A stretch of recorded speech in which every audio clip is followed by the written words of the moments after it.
Manga spoilers inbound. This video is aimed at people who have already read the full story, so if you haven't done so, you may get a little lost. Also, content warning for the things I've put up on screen, and as an American fan of this series, I want to acknowledge beforehand that there are going to be ideas in Beastars that I don't have the cultural context to fully interpret. However, I don't think it's unproductive to apply a Western critique to the story so long as we take the time to consider this fact. Art has something to offer everyone after all. Hello! My name is Oscar. Welcome to this video. I worked hard on it, so I hope you enjoy. I have a bit of a love-hate relationship with Beastars. The last arc of the manga felt somewhat unsatisfying, a statement I think a lot of people would agree with, but it didn't ruin the rest of the story for me at all. I was still looking forward to the release of Season 2 on Netflix, and although the anime has received some criticism as an adaptation, I did enjoy it. It was certainly interesting enough to reawaken my interest in the series' themes and characters, but one unexpected result of watching Season 2 was that my favorite character was suddenly Pina. Pina was always a character from the manga that I passively enjoyed, but never found myself especially interested in. I'd never taken the time to make art of him or really figure out what made his character tick, but I think seeing his story in the Murder Resolution arc, which is my favorite arc of the series by the way, animated, coupled with the knowledge of where his character ends up, caused my interest in him to skyrocket. I did struggle to pin down the beats of his character arc for a little while. I could feel them out, but couldn't completely nail them down. I think I've succeeded in identifying a traceable path of development for his character, though, so here we are now. But wait! Riz is in the title of the video and the thumbnail. This is a video about him too, isn't it, I hear you say? Well, yeah. Here's the thing. If I'm going to talk about Pina, I'm kind of forced to talk about Riz as well, because the conclusions I've come to about Pina's arc suggest that Riz is one of the most important catalysts for his development. This isn't the only factor, though. Although Riz is a character who receives far more analysis than Pina, most of it feels incomplete to me. That's not to say that the analysis of Riz that I've seen has been low effort or low quality, far from it.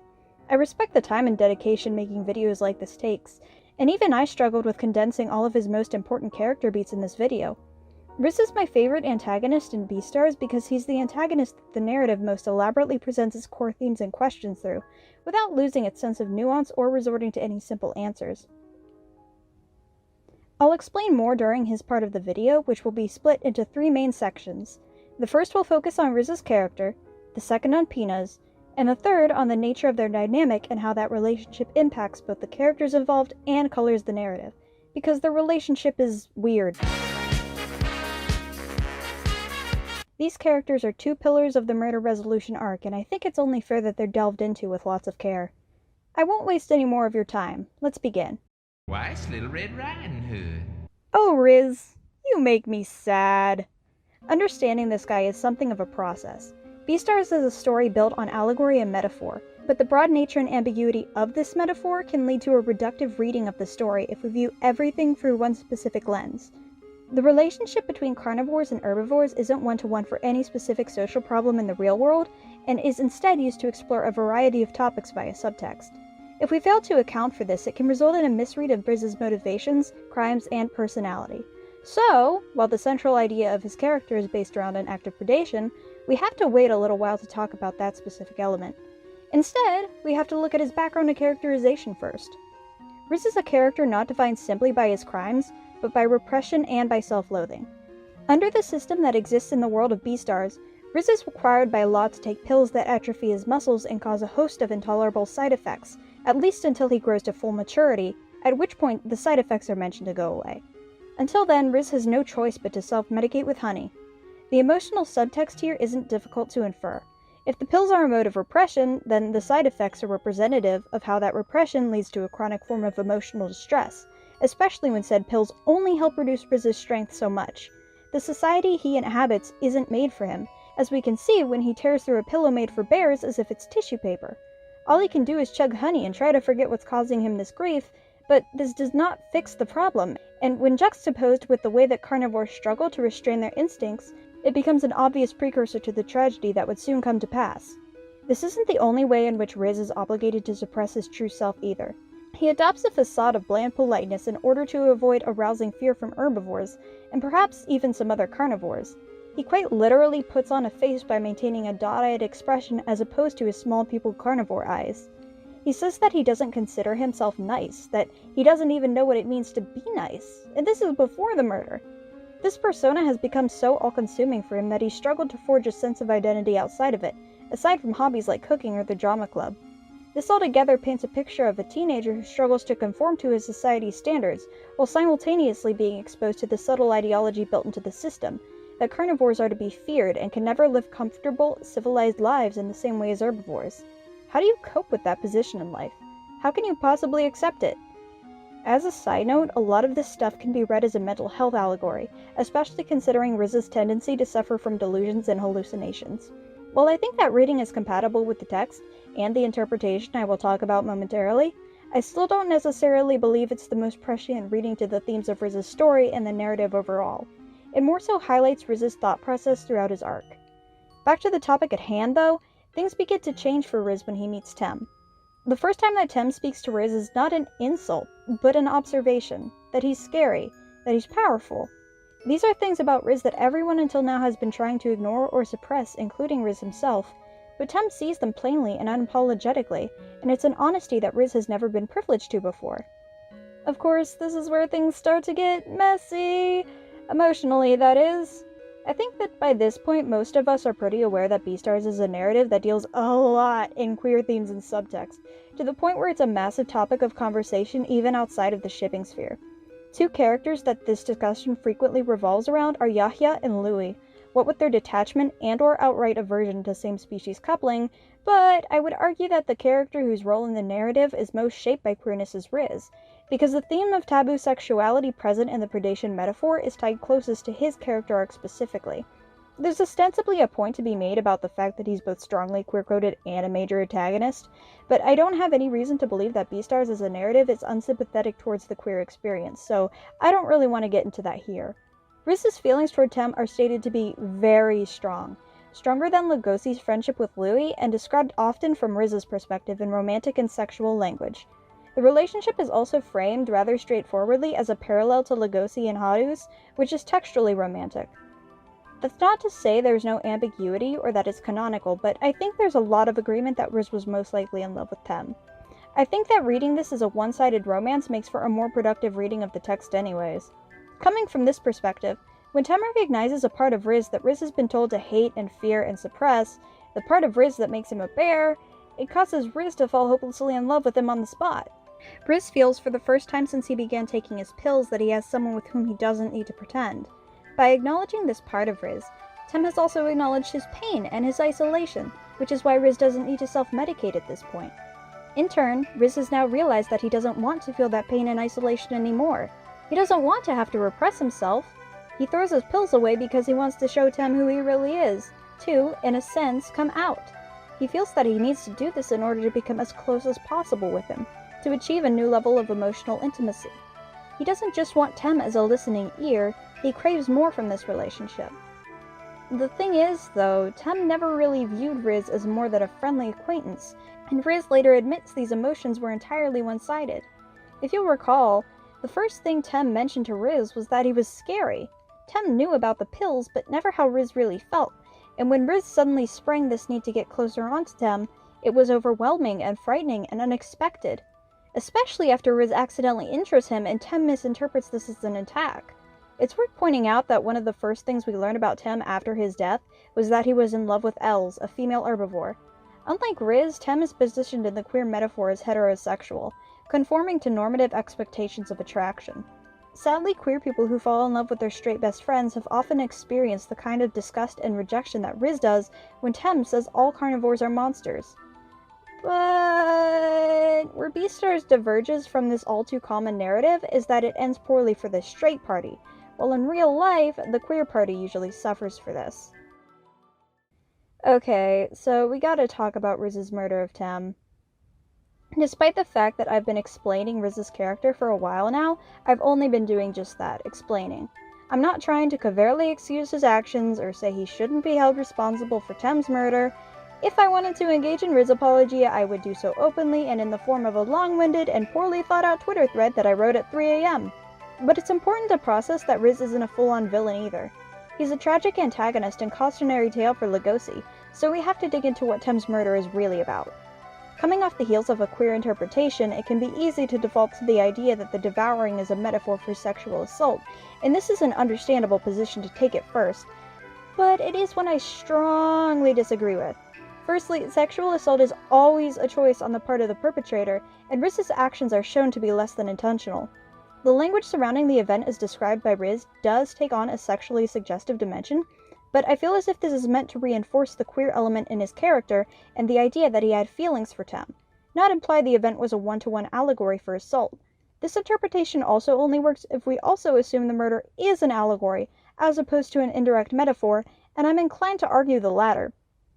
The devouring is a tragedy, but I would suggest that, in this instance, it's an abstracted expression of what unfortunately happens to many repressed queer people in our own world. Their feelings are too much for a world that wants to pretend they don't exist, and this leads to a tipping point into the belief that those same feelings are inherently predatory and dehumanizing. It embodies the way that this can destroy their self-image and lead to even further tragedy. What cements this for me is that Riz doesn't become the villain of a Saturday morning cartoon after this, but he does believe himself to be heartless and incapable of real connection with herbivores, or anyone for that matter. The consequences of his actions are unjustifiable, but he reframes this guilt as being part of an immutable and unfixable aspect of his identity. He turns this existential angst on himself, engaging in serious self-harm after murdering Tem, and retreating into loneliness even further. After the murder, he loses his sense of taste and with it his ability to understand how healthy relationships work. He goes back on the pills and honey and is careful not to get too close to anyone. Later in the arc, even once he's become more of a full-on villain, he seems averse to the idea of killing again. But when Lugosi does start trying to solve the murder, this triggers a deep and ugly terror that he'll need to confront himself and his actions, that he won't be able to hide from reality forever. As Lugosi begins to confront Riz with the reality of the situation, that things didn't have to turn out this way, Riz's sense of taste begins to return. The understanding that what he did to Tem was a travesty and not an expression of love and friendship is beginning to sink in, though he's still fighting it. After all, what's a harder pill to swallow? Believing you're a monster incapable of change, always doomed to this end, or believing you were always capable of taking a better path and have fucked it up beyond repair? Riz's function by the time he begins taking an actively malicious role in the story is, as previously mentioned, that of a cautionary tale for Lugosi. He's a picture of what could happen if Lugosi doesn't keep his wits about him and lines of communication open when it comes to his relationship with Haru. Riz also views his antagonism with Lugosi as a form of emotional connection he hasn't had in a long time. The only way he feels he can truly understand and be understood at this point is through violence and consumption. To repeat the action of devouring someone would most likely eliminate Riz's sense of taste once again, forcing him back into that state of delusion and malformed understanding of friendship. The idea that he's willing to forge these warped connections through antagonism over true understanding, that he feels this is in fact his only choice, is further corroborated by his comments that he can't remember Tem's face or voice, only his taste. Again, his sense of intimacy is warped completely, but perhaps not irreversibly. By contrast, if we take a look from Lugosi's perspective, he despises Riz for what he did to Tem in part because he knows he's capable of the same thing. Riz's belief is that Lugosi and all carnivores are doomed to this, however, rather than simply capable of it. Lugosi's anger towards Riz and fear of himself compound into hatred, but as the arc progresses, Lugosi begins to understand the nature of those who have devoured herbivores better, mostly thanks to his training under Gohin.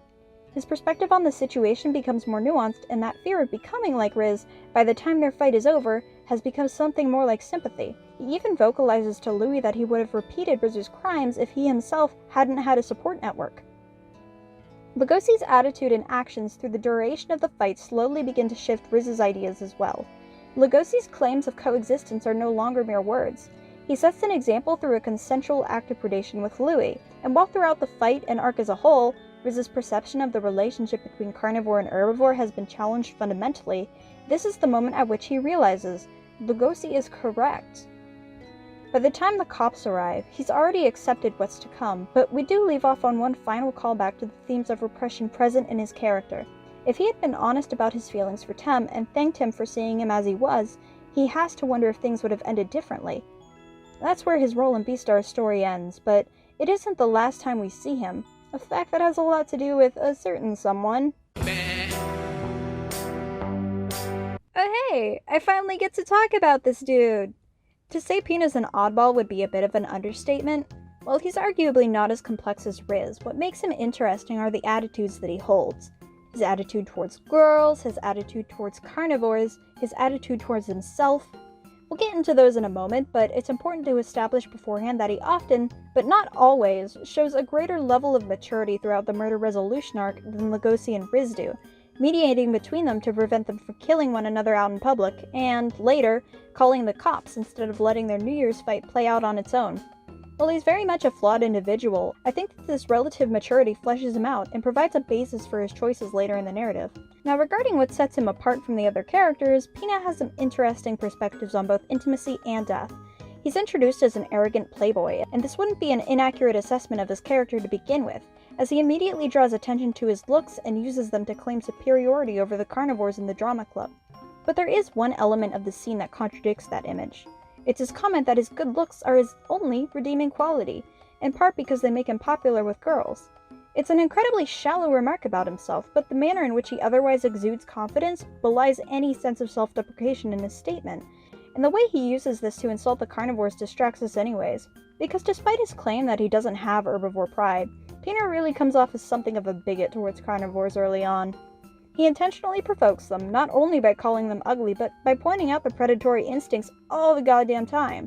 He doesn't seem to view said instincts as most herbivores do, however. He doesn't avoid talking about them, and he doesn't seem anxious at all when bringing up the subject. Instead, he seems actively interested. This is where his flirtatious nature comes back into play. When he's alone backstage with Lugosi, their conversation says a lot about Pina's character. It's established that Pina isn't really interested in staying attached to one girl because he's never loved a girl in a pure way, as he puts it. Instead, he's more focused on living a life where he's true to himself, and we can guess that this is why he views predation in such an eccentric light. To him, it's an instinct he does not possess and finds alien, an embarrassment to carnivores, but he still shows a desire to understand it better and expresses this longing in a way that he can relate to, as a different manner of pursuing pleasure. To be specific, he compares the urge to kiss a girl to the urge to devour. This is all very subtle. The message is clear enough, though. Pina's worldview is one of egoistic hedonism, and not in the pejorative sense, but in the actual philosophical sense. He's not malicious, but he does things for the thrill of them and doesn't stick to an underlying moral code outside of that. Pina feels that his life only has meaning if he's using his so-called one redeeming quality, his good looks, and by extension the social power that comes with, to achieve personal pleasure, which he seems to acquire through both positive and negative attention from others. But even though Pina says all this, he shows an apathy towards life that he's been making an effort to cover up. This apathy isn't all that dissimilar from Haru's towards the beginning of the manga and her feeling that her life could become forfeit at any moment. Pina copes with this in a similar way, through attention.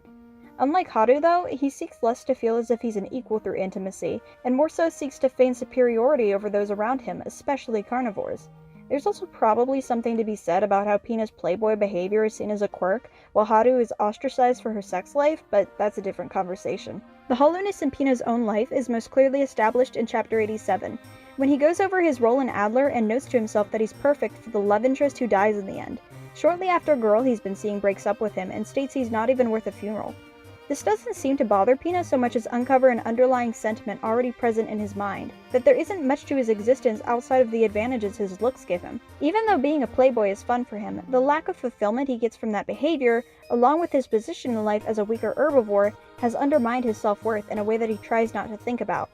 And this isn't healthy. This is not a healthy way of thinking. In a strangely lucky way, though, this is quickly turned around on its head when Riz threatens Pina's life in the restroom? Up until this point, while Pina has become aware that Riz is a murderer, he's mostly kept his distance, unlike Lugosi. He initially states that he would have pretended he never overheard their first confrontation had it not implicated him, and he isn't too concerned about letting Lugosi know he's safe on the regular. These tie into his unusual attitude about predation and his lack of self-preservation, respectively. Riz, at this point in his arc, however, is seeking to do harm, and because Pina is a threat to his secret, he takes it upon himself to intimidate him. Thing is, this has the opposite effect.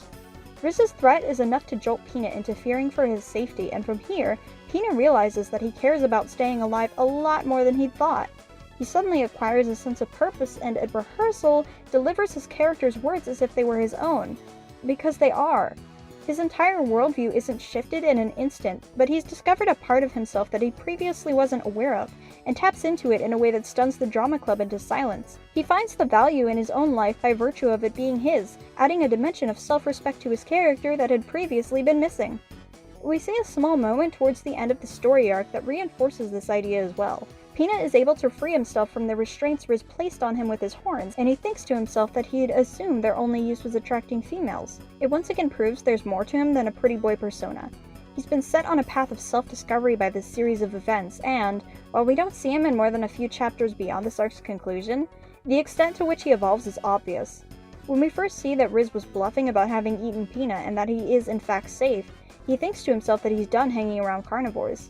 But he doesn't leave the drama club even when the school is segregated, and similarly is seen hanging out with Bill and Alba on a regular basis. Despite the way he'd seen himself previously, he's broken out of the box he'd placed himself into and has begun changing for the better. Even bad wolves can be good. Yeah, you guys knew this was coming. Chapter 182 was a surprise. I think by now most of us had assumed we wouldn't be seeing Riz again, but to see that he and Pina were close? That was definitely unexpected. And what the hell did Pina mean by first male friend anyway? So I deliberated for a while on how in-depth I should get when it comes to discussing whether this relationship is meant to be viewed as platonic or romantic.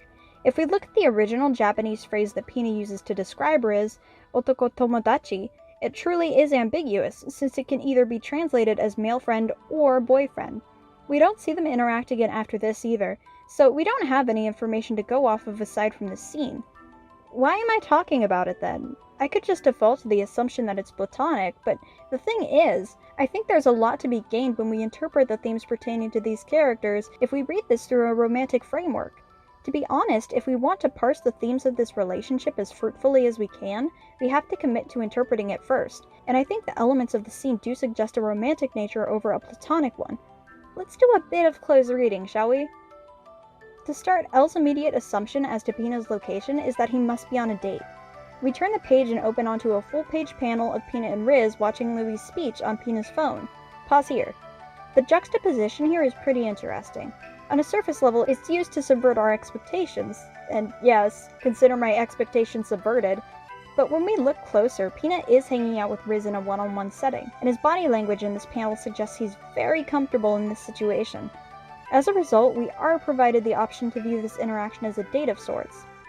Moving on, we quickly learn that nobody else knows about these visits, that Pina both visits Riz twice a month, and that he's the only person who comes to see him. While we don't know how long exactly these visits have been going on, it seems like they've been happening for a while, but instead of explaining why he's been keeping the visits secret, Pina changes the subject by making what we can assume is a joke about Riz eating him. Now, it's not difficult to infer that the other characters would most likely worry for Pina's safety if they were to find out about the visits, especially since none of them have taken the time to reconcile with Riz, which is honestly 100% fair. He wasn't really close with any of them to begin with, and he has done awful things. With how flippant Pina tends to be about virtually everything else in life, though, the fact that he's keeping this hidden and didn't even tell anyone he was skipping club in the first place is pretty interesting. It's possible he just didn't think it was any of their business, but he probably didn't want a fuss to be kicked up over it either.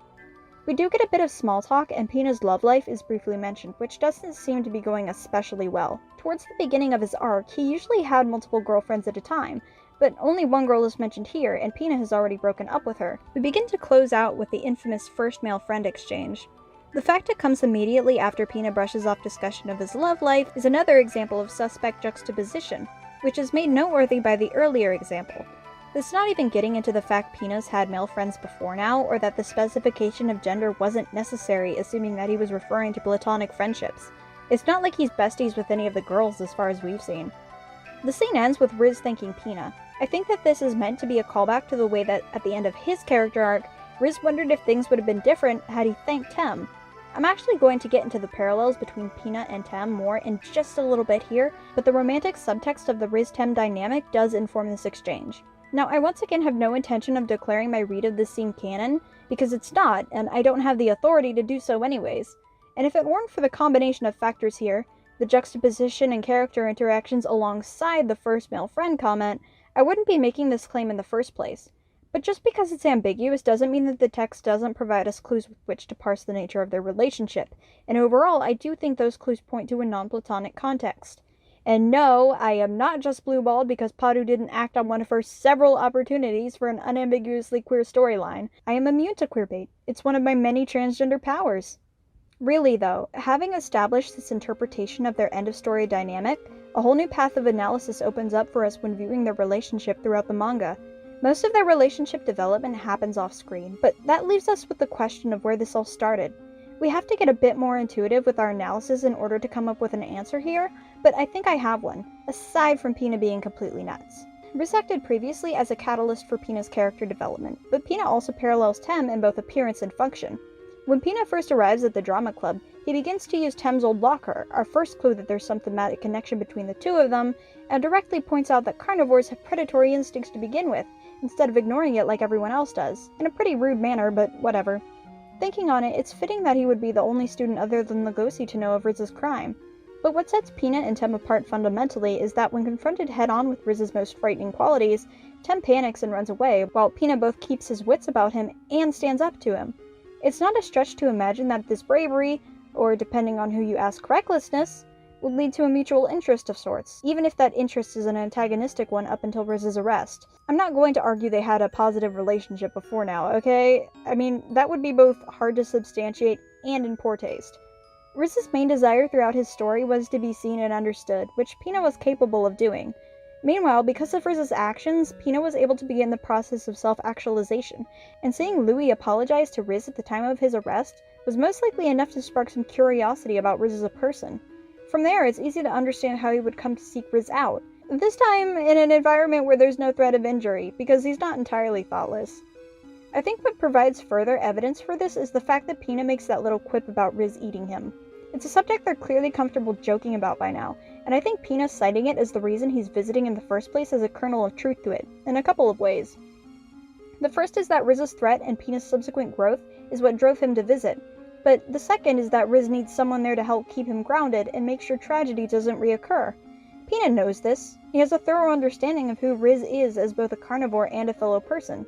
Pina has also, once again, always been curious about predation as opposed to completely averse to it. We're shown the idea that herbivores have an instinct parallel to carnivores, one of being devoured as opposed to devouring, early on in the story, during the hotel scene with Legosi and Haru. This isn't explored too in-depth throughout the narrative, but I think Pina's character ties into this more than some others, considering that Riz's actions were necessary for his growth and Pina's blasé attitude towards predation as a whole. We see a bit more of this nonchalance during a scene that the events of Chapter 182 recontextualize. It takes place in Chapter 155, when Bill is deliberating over whether or not to eat the chick that hatches from the shock egg. Pina appears out of seemingly nowhere, perfectly comfortable to use the carnivore kitchen despite the fact that the school is currently segregated, and says that he might learn something by watching Bill eat the chick. At this point in the timeline, Pina's probably been visiting Riz for a little while, which makes this comment interesting enough on its own. And then he makes a comment that seems almost genuinely bitter when he remarks that the world is unfair, because Bill gets to eat a baby without consequences, while Riz is in prison.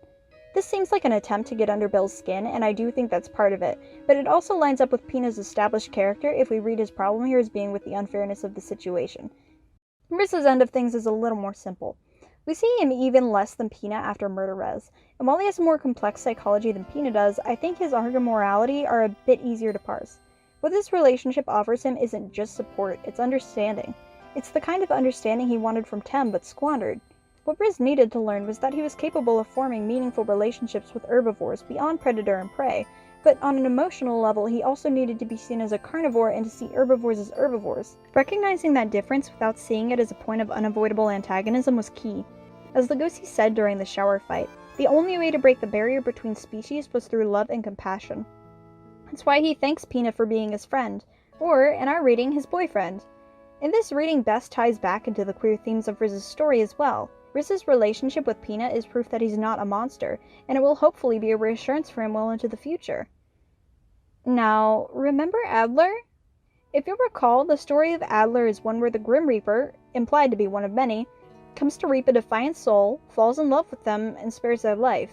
Using a story within a story to inform the narrative isn't anything new in, well, storytelling, but we don't see this play brought up all that often throughout the manga. The easiest way to apply the play's events to the narrative is to compare them to the story of Legosi and Haru, since this love story parallels theirs, and we even see Legosi dressed as Adler in the back half of the manga at one point.